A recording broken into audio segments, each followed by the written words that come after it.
నిద్రపోయడానికి మేల్కొండి, వాళ్ళు మేల్కొల్పండి. అట్లా కూర్చొనేస్తే ఏం సభ ఇది? మా సరే కూర్చోండి. మీరు కూడా అంతేమ్మా, ఆ గోడ పక్కకు తిరుక్కొని కప్పుకొని నిద్రపోతుంటారు.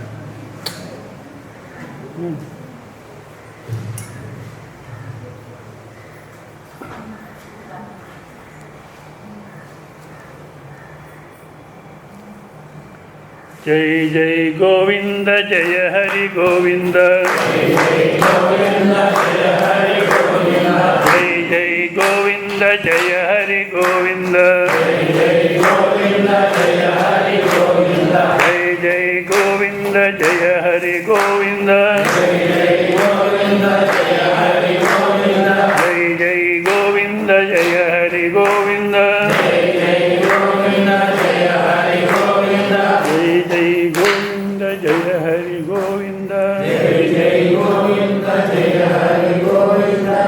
అంతా ఏకాగ్రతతో మేల్కొని వినండి. ఏదో టైం అయిపోతే జాగ్రత్తగా వినండి. మధ్యలో ప్రశ్న వేస్తున్నప్పుడు సమాధానం చెప్పండి, తప్పైనా పర్వాలే. అట్లా సమాధానం చెప్తే, ఒకటి కరెక్ట్గా చెప్తే సరే జొత్తులో వస్తున్నారు ప్రయాణము అని అర్థమవుతుంది, లేదా తప్పుగా చెప్పినా మేల్కొన్నారు అని అర్థమవుతుంది. ఏం లేకుండా ఊరికి నిద్రపోతుంటే ఎంత పుణ్యమో. ఇంకా ఇట్లా వ్యవస్థ చేసి భోజనాలు పెట్టి టిఫిన్లు పెట్టి అంత అనుకూలం చూసుకొని వినండి అంటే ఒకరు ఒక విధంగా ఎక్కడెక్కడ ఉంటారు. జాగ్రత్త వినండి. నిన్నటి రోజు ఏం జరిగింది, ఎంతవరకు జరిగింది అంటే, స్కూల్లో ఒక అబ్బాయిని అడిగినాడట, నిన్న ఎంతవరకు జరిగింది అంటే బెల్ కొట్టేంతవరకు జరిగింది అన్నాడట. ఇక్కడ కూడా అంతే, నిన్న ఏం జరిగింది, ఎంతవరకు జరిగింది, 11:30 వరకు జరిగింది, తర్వాత భోజనాలు. జ్ఞాపకం పెట్టుకోవాలి ఏం చెప్పినారని. మనం ఈ జగత్తుకు వస్తున్నాం, మళ్ళీ ప్రపంచం దృశ్యం చూస్తున్నాం, సత్యం అనుకుంటున్నాం. అంతేకాదు దీంట్లో కొన్ని విషయాల్లో సుఖముందని, కొన్ని విషయాల్లో దుఃఖముందని రెండు భాగాలు చేసుకొని సుఖమైన దాన్ని పొందేదానికోసం ప్రవృత్తి కర్మ, ఏదైతే దుఃఖమో దాన్ని దూరం పోయేదానికి నివృత్తి కర్మ చేస్తున్నాం. ఈ కర్మాలతో పాప పుణ్య ధర్మ అధర్మ వస్తుంది. ఆ పాప పుణ్య ధర్మ అధర్మాలతో మళ్ళీ జన్మ వస్తూ ఉంది, జన్మంతో దుఃఖం వస్తూ ఉంది.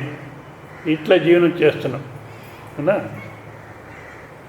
కానీ నిన్నటి రోజు సమస్య ఏమి, ఎన్ని సంవత్సరాలు చేస్తున్నాం, ఇప్పుడు ఎన్ని జన్మాల నుంచి చేస్తున్నామో ఆనందాని కోసం చేస్తున్నాం, ఆనందం కనబడలేదు. ఎందుకంటే సమస్య ఎట్లా నిరూపణ చేస్తున్నాను నిన్నటి రోజు, సర్వస్యాపి ద్వైతస్య స్వతసిద్ధ అద్వితీయ ఆత్మ అనుభవ మాత్ర ఉపాధానత్వాత్. ఈ సమస్త జగత్తు చూస్తున్నాము, సత్యం అని ఒప్పుకొనేస్తున్నాం, మళ్ళీ దాంట్లో సుఖం ఉంది అని అంటున్నాం. మన వ్యవహారంలోనే చూస్తే ఒకసారి అనుకుంటే ఒకసారి ఉండదు అవునా. ఏది ఒక్కసారి సుఖం అనుకుంటాం అదే దుఃఖం ఇస్తుంది. అయినా కూడా ఇదే సత్యము, ఇదే సుఖము, దీంట్లోనే జీవనం చేయాలి అని ఈ ద్వైత ప్రపంచాన్ని ఒప్పుకున్నాం అవునా. కానీ ఇది ఎట్లా కనబడుతుందంటే, మహాత్ములు చెప్తున్నారు, శృతి చెప్తుంది, నీ స్వరూపమేమో నీకు అర్థం కాలేదు గనుక ఇది కనబడుతూ ఉంది. మరుభూమి ఎడారి నీళ్ళుగా కనబడుతుంది. ఎవరికైతే ఎడారి అని తెలుసో వాళ్ళకి నీళ్ళుగా కనబడినా నీళ్ళు ఉందనుకోరు వాళ్ళు. ఎవరికైతే ఎడారి అని తెలీదో వాళ్ళు నీళ్ళు ఉంది అనుకుంటారు అవునా. విచారం చేస్తే నీళ్ళు లేదు, ఎడారి. అదేవిధంగా ఇక్కడ కూడాను ఈ ప్రపంచం చూసినాము, బొమ్మలు పెట్టి ఆడుకుంటే బాగుంటుందని బొమ్మలతో ప్రారంభం చేసినాము, మళ్ళీ బొమ్మలు మారుస్తున్నాం. బొమ్మలు మారుస్తున్నాం అంటే ఏమర్థం, ఒక వయస్సు వరకు ఆ బొమ్మలు పెట్టుకుని ఆడుకుంటే ఇవి పనికిరావని పక్కన పెట్టేసి వేరే బొమ్మలు, భార్య పిల్లలు భర్త, ఇవి బొమ్మలే మనం ఆడుకునేదాన్ని. దీంట్లో ఏమవుతుంది, కొనకు ಎಂತು ಮುಕ್ತ ನಾಗಬೇಕಣ್ಣ ಇಂತಾದ ಮೇಲೆ ಎಂತು ಮುಕ್ತಿಯ ಪಡೆಯಬೇಕಣ್ಣ ಕಂತೆ ಬೊಂತೆಗೆ ಚಿಂತೆ ರೋಗದ ಚಿಂತೆ ಮುಪ್ಪಿನ ಚಿಂತೆ ಬಡತನ చింతే సత్తర చింతే ఎంబి సంతయోల్ట ఎంత వయస్సయ్యే సమయానికి అయ్యయ్యో మూర్ఖత్వం అయిపోయింది, ఎట్లా విడిపించుకునేది దీని నుంచి అని బాధపడే సమయంలో ప్రాణం పోతుంది, మళ్ళీ జన్మ వస్తుంది, మళ్ళీ బాధపడుతుంటాం. కనుక నిన్ను ఆత్మానుబోధ అయ్యేవా కారణం, నిన్ను నువ్వు తెలుసుకోలేదు, అందుకోసం ఇది బాధపడుతున్నావు. ఎందుకంటే సుఖస్య చ ఆత్మస్వభావత్వాత్ తస్య అనుబోధ విధానం. ఆ సుఖం అన్నది, ఆనందం అనేది మన స్వరూపమే, అది తెలియదు కనుక బాధపడుతున్నాం. సో ఇది అయితే చెప్పండి స్వామీజీ, ఎక్కడుందో పోయి చూసుకొని వస్తాం. అయ్యా నిన్ను నువ్వు తెలుసుకోలేదు అదే కారణం అంటే ఎక్కడో పోయి చూసుకొని వస్తానంటే ఎక్కడ పోయినా ఆనందం దొరకదు, బ్రహ్మప్రాప్తి కాదు. అవునా? పోనీ ఏ ఇంద్రియాలతో చూస్తే కనబడుతుంది చెప్పండి? ఏ ఇంద్రియాలకు విషయం కాదు, మనస్సు బుద్ధితో తెలుసుకునేది కాదు. అయ్యో రామ, శబ్దాలతో చెప్పేదానికి కాదు, తెలుసుకునేదానికి ఏ ఏ మార్గాలు ఉన్నాయో అన్నీ తీసేస్తున్నారు. ఇంద్రియాలకు కనబడదు, మనస్సు బుద్ధికి అర్థం కాదు అది. మళ్ళీ శబ్దాలతో చెప్పేదానికి కాదు, తెలుసుకునే మార్గాలన్నీ తీసేస్తున్నారే. మళ్ళీ తెలుసుకుంటారంటే ఉంది ఒక్క మార్గం, గురు ఉపదేశంతో మనము తెలుసుకోవచ్చు. చెప్పండి మరి, ఏడుదల్లా కివిగొట్టిన్ను కేడు, చెప్పేది కాదు, వినేది కాదు. మరి ఎందుకు ఈ ప్రవచనాలు? ఏడదే ఇరలేదు తెలియవు, చెప్పుకుండా పోతే బోధపడదు. సో ఏ విధంగా చెప్తే బోధపడుతుంది అనేదానికి శృతి ఒక బోధన మార్గం వేసుకుంది. చాలామంది చింతన చేసేవాళ్ళు సత్యానికి మార్గం లేదు అన్నారు. Jiddu Krishnamurti truth has no path, సత్యానికి మార్గం లేదు అని చెప్పేవాళ్ళు. నిజమే, ఎందుకంటే నువ్వే సత్యం. వేరే వస్తువు ఉంది అని తెలుసుకోవాలంటే, ఇప్పుడు ఈ వస్తువు నేను తెలుసుకోవాలంటే ఇంద్రియ సన్నికర్ష అంటే ఇంద్రియాలకు ఎంత దూరంలో ఉండాలో అంత దూరంలో ఉండాలి. అవునా? ఎక్కడో తీసుకుని పోయి పెట్టేస్తే దీన్ని తెలుసుకోవడానికి సాధ్యమా? లేదు. పోనీ దగ్గర పెట్టుకున్నాం, ఇంద్రియాలకు సాధ్యం కాదు. మరి ఎంత దూరంలో ఉండాలి. మళ్ళీ ఆ వస్తువుని గురించి పూర్వ అనుభవం ఉంటే మనం ఫలానా వస్తువుని అర్థం చేసుకోవచ్చు. పూర్వ అనుభవం లేకపోతే చెప్పేవాళ్ళు ఉండాలి, ఆ వస్తువుని గురించి చెప్పేవాళ్ళు ఉండాలి. అవునా? పూర్వ అనుభవం ఉంటే ఫలానా వస్తువుని నిశ్చయం చేయొచ్చు. పూర్వ అనుభవం లేకపోతే ఎవరైనా దాని గురించి చెప్పేవాళ్ళు ఉండాలి, వాళ్ళ బోధతో మనం అర్థం చేసుకోవచ్చు. అవునా? అప్పుడు నిశ్చయం చేయొచ్చు ఫలానా వస్తువు ఉంది అని. ఇప్పుడు ఎవరు చెప్పేవాళ్ళు లేకుండా పోతే, ఇప్పుడు మన దయాన సరస్వతి శబ్దం వాడేవాళ్ళు గగబుగాయ్ అని.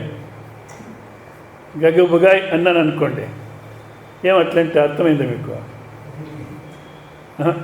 దాని గురించి చెప్పేవాళ్ళు ఎవరైనా ఉండాలి. ఇంతవరకు ఎవరు కనపడలేదు నాకు కూడా, కనుక తెలీదు. అంటే ఒక వస్తువు ఉంది అని చెప్పాలంటే ఇంద్రియాలతో చూడాలి, మనస్తో ఆ వృత్తి, ఆ ఆలోచన వస్తుంది వృత్తి. దాన్ని పూర్వ అనుభవంతో ఫలానా వస్తువు అని నిశ్చయం చేస్తాం, లేదా ఎవరైనా చెప్పిన దాన్ని అర్థం చేసుకొని ఫలానా వస్తువుని బుద్ధిలో నిశ్చయం చేస్తాం. అప్పుడు ఇది ఉంది అని నిశ్చయం చేస్తున్నాం. అవునా?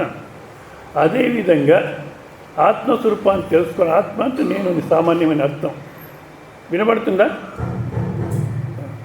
ఆత్మస్వరూపాన్ని తెలుసుకోవాలి అంటే ఎట్లా తెలుసుకోవాలి? ఏ ఇంద్రియం కాదు. నిజంగా ఆత్మస్వరూపాన్ని తెలుసుకోవాలంటే ఒక విధంగా వాళ్ళు చెప్పే రీతిగా ట్రూత్ హ్యాజ్ నో పాత్ అనేది కరెక్టే. ఎందుకు? ఇప్పుడు మీరు ఉన్నారా లేదా? చాలాసార్లు ప్రశ్న వేస్తుంటాను నేను. ఏం చెప్పండి? ఏమో స్వామీజీ మీరు ఉన్నారంటే ఉన్నాం, లేదంటే లేదు, మీ దయ. అంటామా? ఏం ప్రవచనానికి రాలేదే అంటే మీ ఆశీర్వాదం ఉంటే వస్తాం అంటారు. అంటే ఆశీర్వాదం లేదు, మీకు అయోగ్యత లేదు కనుక రాలేదు మేము అని. దానికైనా అట్లా చెప్పుకోవచ్చు అన్నా.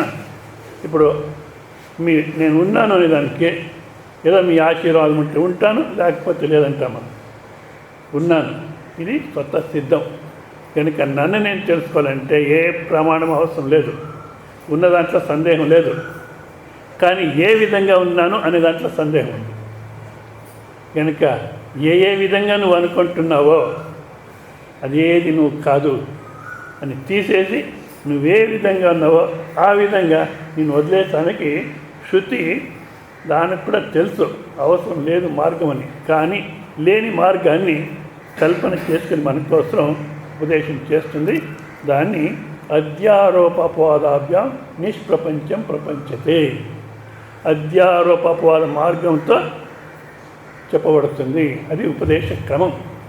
అది దాన్ని పరంపర అనేది. పరంపర అంటే మనం ఏం చేస్తున్నాం,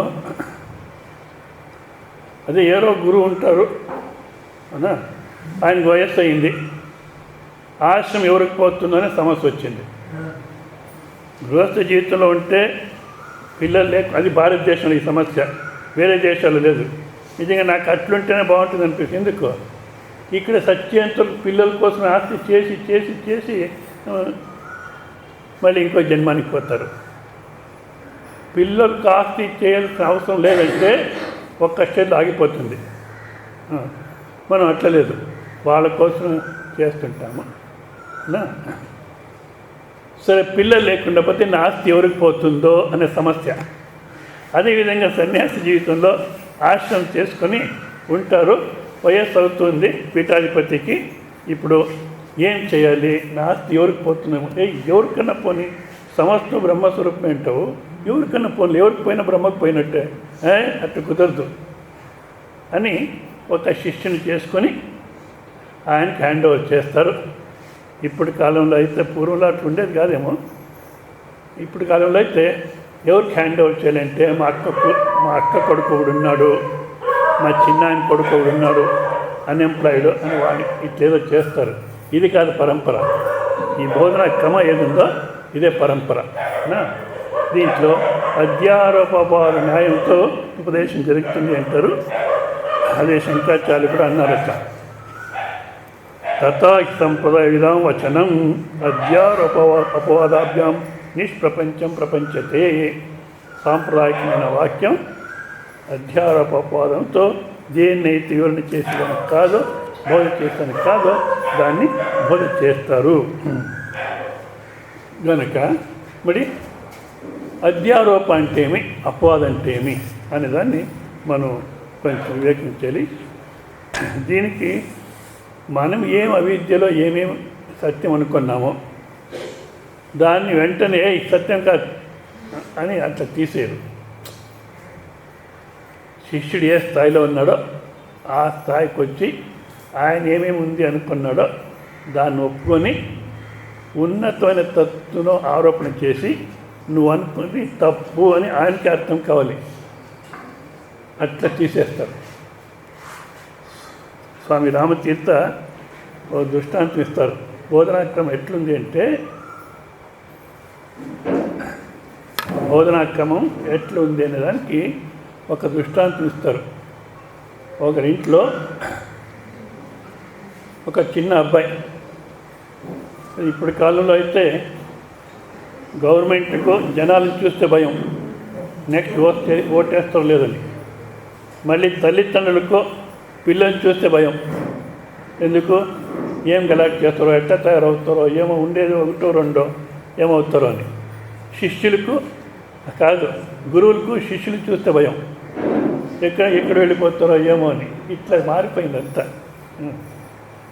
కానీ అందుకోసం ఒక చిన్న పిల్లవాడిని చూసుకోవాలంటే తల్లి వాడు చెప్పిన మాట విండు.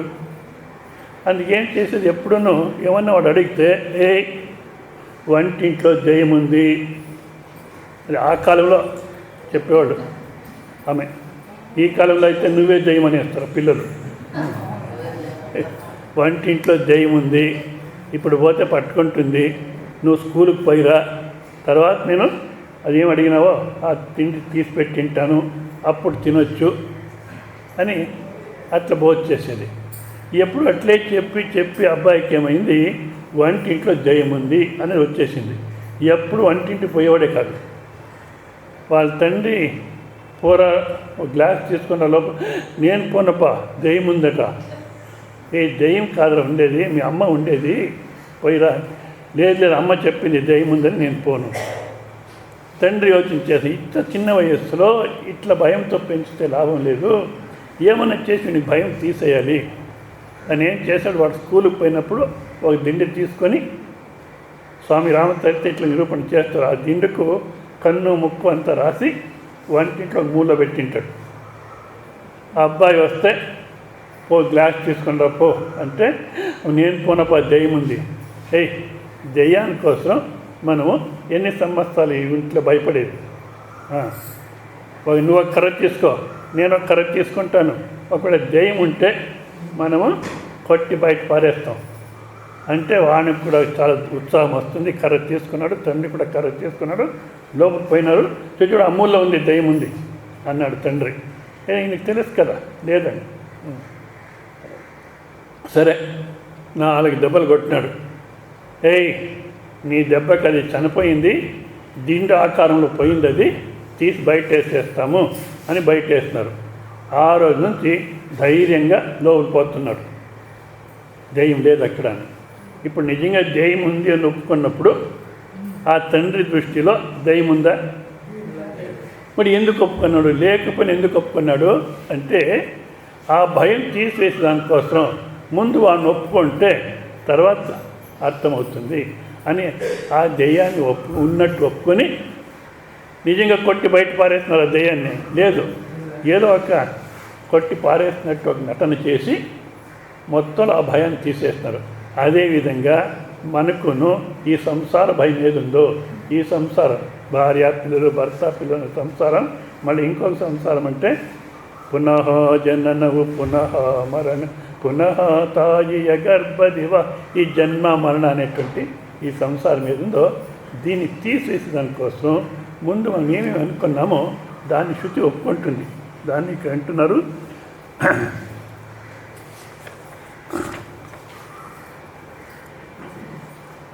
ఉపాధికృతం మిథ్యారూపమపి అస్తిత్వాధిగమాయ జ్ఞేయధర్మోత్కరిపల్యా ఉచ్యతే సర్వతః పాణిపాదం తత్ అని. అంటే ఏదేది మనం అనుకున్నామో అది మిథ్యారూపమపి అంటే నిజంగా అట్లా లేకపోయినా సరే అభిప్రాయం తీసుకొని మళ్ళీ ఉపదేశం జరుగుతుంది. ఎట్లా అంటే ఇప్పుడు శరీరమే నేను అనుకున్నాం, అవునా?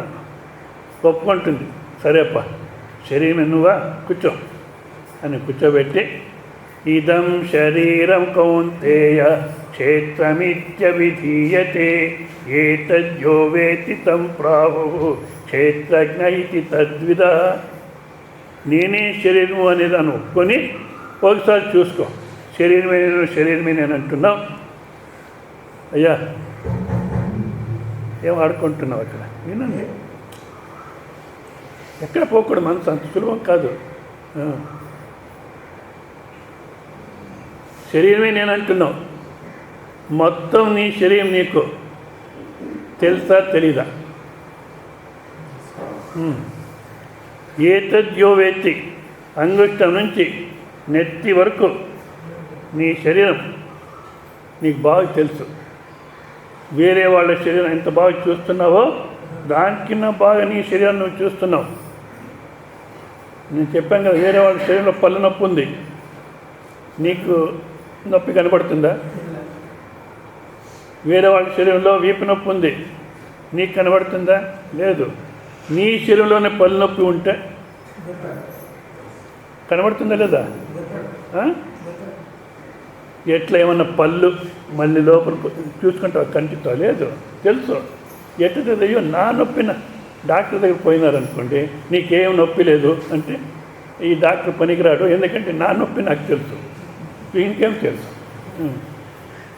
అవునా? అంటే మీ శరీరాన్ని వేరే వాళ్ళ శరీరం ఎట్లా దృశ్యం చేసి చూస్తున్నారో దానికిన్నా బాగా దృశ్యం చేసి చూస్తున్నారు. ఇట్లా నేనే శరీరం అనే అభిప్రాయాన్ని ఒప్పుకొని మళ్ళీ శరీరం నీకు దృశ్యము గనుక నువ్వు శరీరం కాదు అని అట్లా అపవాదం చేస్తుంది, ఒప్పుకొని తీసేస్తుంది. అవునా? అయితే ఆ స్వామీజీ ఒక్కొక్క శరీరంలో ఒకరు, వీళ్ళు చూసుకుంటే వీళ్ళ శరీరంలో ఒకరు ఉన్నారు, వీళ్ళ శరీరంలో ఒకరు ఉన్నారు అని చాలామంది చెప్తున్నారు. ఎవరో కానీ చెప్పేవాడు ఒక స్వామీజీ, మేము అనేవాళ్ళు లేరు, నేను అంత కలిపితే మేము అయిపోతున్నామని. అంటే అనేక జీవరాశులు ఉన్నారు, అనేక జీవసాక్షి, ఒప్పుడు ఈశ్వర సాక్షి అని. కానీ ఈశ్వరులో ఒక సాక్షి, ఈశ్వరులో ఒక సాక్షి, ఈశ్వరులో ఒక సాక్షి, సరే ఒప్పుకుందాం. మళ్ళా దీనికంత ఈశ్వర సాక్షి అంటున్నావే, ప్రతి ఒక్క విషయంలో ఒక్కొక్క సాక్షి, మళ్ళీ ఈశ్వర సాక్షి అనేది ఏ సాక్షికి తెలుసు? అది ఒకటో రెండో?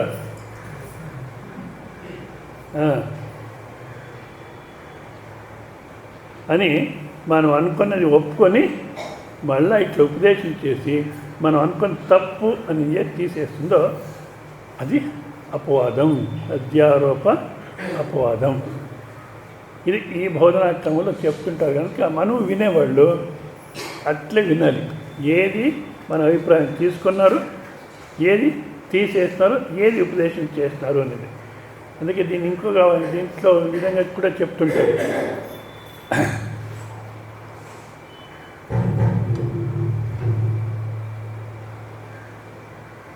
అనువాదము, ఉపదేశం. అనువాదం అంటే ట్రాన్స్లేషన్, ఒక్క భాష నుంచి ఇంకో భాషకు అనువాదం చేసేది కాదు. మన అభిప్రాయం తీసుకునే దాన్ని అనువాదం అంటారు. మన అభిప్రాయము ఒప్పుకుంటారు, ఉపదేశం కోసం ఒప్పుకుంటారు, దాన్ని అనువాదం అంటారు. అది తీసేసి వేరే ఏ ఉన్నతమైన తత్వం చెప్తున్నారో అది ఉపదేశం. కనుక అధ్యారోప అంటే మన అవిద్యలో మనం అనుకున్న దాన్ని ఒప్పుకొని తర్వాత ఉన్నతమైన తత్వం ఆరోపణ చేసి నువ్వు అనుకున్నది తప్పు అని తీసేసి మనకే అర్థమవుతుంది తప్పని. మళ్ళీ మధ్యలో ఏ ఆరోపణ చేస్తున్నారో దాన్ని కూడా తీసేసి స్వస్వరూపంలో నిలబెడుతుంది. అందుకే అపవాదం అంటే ఇక్కడ అంటున్నారు, అపవాదో నామ యత్ర కస్మిశ్చిత్ వస్తుని పూర్వ నివిష్టాయాం మిథ్యాబుద్ధ్య నిశ్చితాయాం పశ్చాదుపజాయమాన యథార్థ బుద్ధి. పూర్వంలో ఏది మిథ్యాబుద్ధి అంటే అక్కడ నిజంగా అట్లా లేదు, లేకపోయినా ఉందనుకున్నాడు. అవునా? లేకపోయినా ఉందనుకున్నాడు. తర్వాత ఉపదేశం చేసే దాంట్లో యథార్థ స్థితి ఏముందో అది బోధపడితే అనుకున్నది తప్పు అని తెలుస్తుంది. ఇప్పుడు ఇంట్లో వెనక వాకిలి, దొడ్డి వాకిలి అనే ఉంటారు కదా వెనకల, అది తీసిందామే, తీస్తే పాము ఎడ ఆడుతుంది. అయ్యో పాము అని క్లోజ్ చేస్తాను. అట్లా పాము అని క్లోజ్ చేసేస్తే ఎట్లా, అది ఎక్కడుందో చూస్తాం, కొట్టి పారేస్తాం అని భర్త వచ్చి మళ్ళీ తలుపులు తీసి టార్చ్ తీసుకొని పోయి చూస్తే అక్కడ పాము లేదు. మరి ఏముంది, ఏదంటారు, ఎక్కదలే అంటారు కర్ణాటక భాషలో. ఇది ఏమంటారు తెలుగులో తెలియదు. ఒక ఆకు ఇట్లా ఆడుతుంది, అది నాగపాము పెడ అనుకుంది ఈమె. కానీ అక్కడ పోయి చూస్తే ఏదో ఆకు గాలి కాడుతుంది. అవునా? ఇప్పుడు ముందు పాము నువ్వు ఆకు వేసేస్తే ఎట్లా దాన్ని కొట్టి పారేస్తాం అన్నాడే, అది అధ్యారోప, ఒప్పుకొనేది. మళ్ళీ లైట్ వేసి చూస్తున్నారే, అప్పుడేమైంది, పాము లేనే లేదు. అదేవిధంగా శరీర, ఇంద్రియ, బుద్ధి, మనస్సు, అహంకారం ఇదంతా ఏముందో ఇదంతా సత్యం అనుకున్నాం, ఇదే నేను అనుకున్నాం. ఉపదేశం చేసే దాంట్లో నేను అనుకున్నంత తప్పు, మూర్ఖత్వము. మూర్ఖత్వము. అందుకే సత్యం తెలిసినోడు సత్యనట్లుంటాడని. సత్యం తెలిసినవాడు సత్యనట్లు సత్య వచ్చిన సత్తం తీర్తాను. ఎందుకో మూర్ఖత్వము. నేనేది మళ్ళీ దానికోసం ఎంత శ్రమపడినాను. మూర్ఖత్వం. ఎవడన్నా వచ్చి అయ్యా నాకు బాధపడుతున్నాను అంటే ఎందుకు బాధపడుతుంది, నేను అట్లే బాధపడినాను, నిజంగా అట్లా లేదు, నువ్వే ఆనందము అని అప్పుడు ఉపదేశం జరుగుతుంది. ఎందుకు? నిజంగా నేనే ఆనంద స్వరూపం అయినా కూడా ఆనందాని కోసం ఎక్కడెక్కడో వెతికినాను. కనుక ఈ బోధన క్రమంతో ఉపదేశం జరుగుతుంది. దీంట్లో ఉపప్రక్రియ అంటారు. ఇది ముఖ్యంగా ఇది. దీంట్లో ఉపప్రక్రియ అంటే అనేక విధమైన బోధన క్రమం ఉంది. దృగ్దృశ్య వివేకము, అవస్థాత్రయ వివేకము, పంచకోశ వివేకము, ఇట్లా దృగ్దృశ్య వివేకం అని ప్రారంభం చేస్తుంది. అయితే శృతి దృక్కు దృశ్యము రెండు ఒప్పుకుంటుందంటే శృతి అభిప్రాయంలో లేదు. ఆ పరమాత్మ స్వరూపం ఉంది, అది అన్నీ చూస్తుందంటే ఏమీ లేనే లేదు, దానికిన భిన్నంగా ఏమీ లేదు, చూసేది ఎక్కడుంది. అయినా కూడా దృగ్దృశ్యాన్ని ఒప్పుకొని దృశ్యమంతాను కాదు అని తీసేసి మళ్ళీ ఈ దృశ్యానికంతా ఏదైతే చూస్తుందో, ఏదైతే దృశ్యాన్నంతా చూస్తుందో అదే నువ్వు అని అనుభవంలో నిలబెట్టేస్తుంది. సో ఈ బోధనా క్రమంలో ఉపదేశం చేస్తారు. అవునా? మళ్ళీ వినేవాళ్ళు కూడాను. అందుకే శ్రవణమే నిజమైన సాధన. కానీ శ్రవణానికి అధికారిత్వం కావాలి. ఎట్లా తీసేసుకుని పోతున్నారో అట్లే లోపల చూసుకుంటూ పోవాలి మనం. ఏమిలే నిద్రపోతుంటారు, జాగ్రత్తగా తీసేసుకుంటూ పోతే స్వస్థలు మిగిలిపోతాం. ఇంకా ఇదంతా పరమాత్మ స్వరూపమే అనేది అనుభవంలో కనబడుతుంది. ఇది దీంట్లో అనేక ఉప ప్రక్రియలు ఉన్నాయి. ఏ ప్రక్రియ తీసుకొని చెప్తుంది శృతి. అందుకే మనం విచారం చేయాలంటే కుతర్కం చేయకూడదు, జల్ప వితండం చేయకూడదు. మరి శృతి సమ్మత తర్క, శృతి అవిరోధ తర్క, శృతి అనుగృహీత తర్క. శృతి ఏ విధంగా విచారం చేస్తుందో, ఏ బోధన క్రమంలో చెప్తుందో అదే బోధన క్రమంతో మనం విచారం చేయాలి అంటారు. సో ఇట్లా ఉపదేశం చేసిన ఒక బోధన క్రమం ఉంది. ఆ క్రమంతో చెప్పినప్పుడు అదే విధంగా మనం వింటూ స్వస్వరూపానికి పోవాలి. అంటే ఏమర్థం? ఇదంతా తీసేస్తే అయిపోయింది. అభిమానం ఇది పడిపోతే నువ్వు అదే మళ్ళీ దాన్ని నేను చేయాల్సిన అవసరం లే, తత్వమసి అంటుంది శాస్త్రం. గురువు అట్లా అనేస్తాడు. ఇది ఇక్కడికి టైం అయింది, నిలబెడదాం. తర్వాత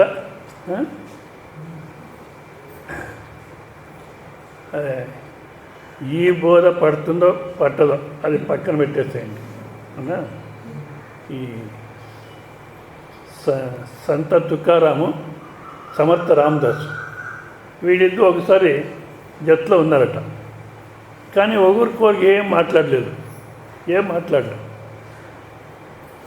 అంటే ఏమి విచార వినిమయం చేసుకునేటువంటిది ఏం లేదు, ఉన్నదే ఒకటి. ఇంకా దాంట్లో ఏం చేసేది ఉంది అని ఊరుకున్నారో ఏమో తెలియదు. మొత్తం ఏం మాట్లాడలేదంట. కొనాకు సంత తుకారాము తల కొట్టుకున్నాడట. అంతే, తల కొట్టుకున్నాడట. సమర్థ రామదాసు రాయి తీసుకొని విసిరినాడట.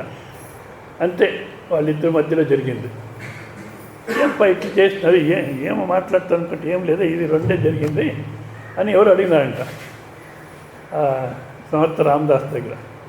ఆయన తల కొట్టుకున్నాడు, మీరు రాయి తీసుకుని విసిరినారు, ఏమి అట్లా ఎందుకు అట్లా చేసినారంటే ఆయన అన్నాడు, ఈ జనాలకు తల కొట్టుకొని చెప్పినా ఏం అర్థం కాదు.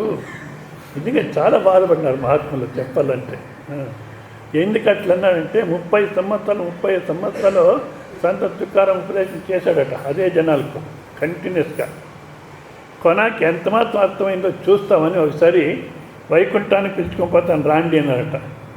ఎవరెవరు వస్తారో చేయొచ్చండి అంటే మెల్లిగా అంతా లేచిపోయినారు. కానీ ఒక ఆయన చేయి ఎత్తినాడట. ఎత్తి నాకు రావాలని ఉంది కానీ అన్నాడు ఆయన కూడా. సరే పోనీ భార్యని పిలిచినాడట. భార్యని పిలిస్తే మీకే మగవాళ్ళు లేచి వెళ్ళిపోతారు, మాకు అవుతుందా అనింది ఆమె. సరే ఎవరు రారని ఆయన పోయినాడు అని. ఎందుకు చెప్తున్నంటే ఈ క్రమంతో చెప్పిన బోధ అర్థమవుతుంది, తర్వాత పెట్టుకుందాం. ఈ చిన్న చిన్నవన్నా మీరు నిజంగా ఒప్పుకొని అట్లా పరిపాలన చేస్తే అప్పుడు మీరు మారేదానికి తయారవుతారు. అప్పుడు ఉన్నతమైన బోధ అర్థమవుతుంది. ఎంత చెప్పినా అట్లే ఉంటారు. ఒకటి ఆ స్లిప్పర్స్ లైన్గా పెట్టుకున్నాం అవునా. ఇప్పుడేం చేస్తారు జనాలు, చాలా తెలివి, మనకిన్నా చాలా తెలివి జనాలకు. ఏం చేస్తారంటే ఇక్కడ స్టెప్స్ కొత్తగా కట్టినారే ఆ స్టెప్స్ కింద వదిలేస్తారు, అక్కడే కాఫీ ఇస్తుంటారు. అవి చూస్తే చాలా అసహ్యంగా కనబడుతుంది అన్నా. ఇంకొకటి ఏం చేస్తున్నారు, కొంతమంది ఆ చెట్టు కింద ఎక్కడ దూరం కాదు రస్తాలోనే అక్కడ ఇక్కడ ఎక్కడెక్కడ మొత్తం ఆశ్రమం అంతా చెప్పులే కనబడతాయి. ముందే మేలు, ఇక్కడ ముందు కనబడేది. ఇప్పుడు అట్లా లేదు, ఆశ్రమం అంతా చెప్పు. ఈరోజు మధ్యాహ్నం మీకు అర్థం కానీ చెప్పిన అహంకారం కాదు, ఇక్కడున్న చెప్పులంతా లైన్గా పెట్టేసి వచ్చాను నేను. మళ్ళీ ఇక్కడున్నవన్నీ తీసి ఒక లైన్లో పెట్టాను, అక్కడ కూడా పెట్టాను. నిజంగా అది నేర్చుకోండి అవునా. ఇది ఒక్కటి. మళ్ళీ పైన బట్టలు ఆరేయకండి, కిందకి ఆరేయండి అన్న చెప్పినాం. కానీ అక్కడే వేస్తున్నారు. తీసుకోండి. మళ్ళీ ఇక్కడ వచ్చిన వాళ్ళు చైర్లో కూర్చున్న వాళ్ళు కానీ వీళ్ళు కానీ ముందు నుంచి కూర్చోండి. లేట్గా వచ్చేవాళ్ళు చాలామంది ఉంటారు, వాళ్ళకి స్థలం కావాలి. మళ్ళీ చైర్లో కూర్చున్న వాళ్ళు ఫస్ట్ లైన్ నుంచి చైర్స్ ఫిలప్ చేసుకొని పోవాలి. మధ్యలో ఖాళీగా ఉంటే లేట్గా వచ్చిన వాళ్ళకు లోపల వచ్చేది కష్టము. మళ్ళీ వాళ్ళు ఎక్కడ కూర్చోవాలన్నా తెలియదు, చైర్స్ వేసేదానికి స్థలం లేదు, మధ్యలో ఖాళీగా ఉంటాయి. అట్లా చేయకూడదు. మళ్ళీ ప్రవచనం జరుగుతుంటే మధ్యలో చైర్ లాక్కూడదు ఢర్రని. స్వామీజీ మాదేం తప్పు, చైర్స్ తప్పు అంటారు. చూడండి, ఇప్పుడు ఇది తీసి ఇక్కడి నుంచి నేను ఈ పక్క పెట్టాలంటే మెల్లి పెట్టచ్చు అవునా. ఇది ఒక రకం. ఇంకొకటి అని డబ్బని కొడితే పోతుందని మీకు అర్థమైతే చాలు, అట్లా పెట్టచ్చు. లేదా నా ప్రారంభం ఈ పని చేయాలి నేను దాని మీద ఏదో ఇట్లా పెట్టచ్చు. ఈ 3 రకాలు. నా ప్రారంభం, నేను ఈ పని చేయాల్సి వచ్చింది అనేది తమోగుణం, కొట్టేది రజోగుణం, మొత్తంగా పెట్టే సత్వగుణం. అట్లే ఆ చైర్స్ లాగేది వద్దు. ప్రవచనం జరిగే సమయంలో మెల్లగా ఎత్తి శబ్దం రాకుండా 1 ఇంచు కానీ మెల్లి పెట్టుకోండి. మీరు వచ్చింది ఎవరికి తెలియకూడదు, చెప్పేవాళ్ళకి డిస్టర్బ్ కాకూడదు. ఇవన్నీ కొంచెం నేర్చుకోండి. తర్వాత రేపు చూస్తాం ఈ అధ్యారోప అపాద ప్రక్రియతో ఎట్లా బోధపడుతుంది అని రేపు చూస్తాం మనం. సరే, ఇవి ఊట ఎಷ್ಟొచ్చి 12. సో 12:45కు మహాప్రసాదం ఉంటుంది. ప్రసాదం తీసుకొని హాయిగా రెస్ట్ చేస్తే మళ్ళీ 3:30కు భాగవతం ఉంటుంది. అందరూ రండి. మళ్ళీ భోజనం చేసిన తర్వాత నిజంగా మాట్లాడుతుండకండి. ఏదో 3 నెలలు మీరు కూడా ఊరికి మాట్లాడుతుంటారు. మౌనంగా ఉండండి. ఒకవేళ మనస్సు ఊరుకుండదంటే మనస్సునే చూస్తూ ఉండండి. సాక్షి రూపంలో మిగిలిపోతారు మీరు. ఊరికి ఇక్కడ వచ్చిన అదే వ్యవహారాలే, అదే రామాయణం చూడదు అంత. లేదా నిద్రపోయి హాయిగా రండి 3:30కి. హరి ఓం నారాయణ. ఓం పూర్ణమద పూర్ణమిదం పూర్ణస్య పూర్ణమాదాయ పూర్ణమేవావశిష్యతే.